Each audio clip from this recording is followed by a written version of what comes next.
ఇయ్యాలేమంటుండే అమరవీరుల స్తూపం దగ్గరకు పోయి దాన్ని కూడా ఆయనకి ఎప్పుడు మోసం చేయాలనిపిస్తే ఆ మోసానికి ముసుగు అమరవీరుల స్తూపం.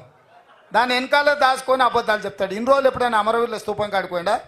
ఇయ్యాల పోయి చెప్తున్నాడు ఈ రైతు రుణమాఫీ కాదు ఇంకేంటి ఒక కండిషన్లు చెప్పి ఇవన్నీ చేసి ఇంత పెద్ద లేఖ రాసుకొచ్చింది. రాజీనామా లేఖ అట్లా ఉండదు. నాకు ఎవరో చూపించారు మొత్తం సీసపద్యం రాసిండు అందులో వాళ్ళ మామ చెప్పిందంతా.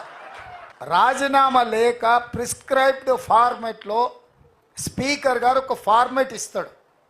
దాంట్లో ఒక్క పదము పొల్లు పోయినా ఆ కాగితమే చెల్లదు.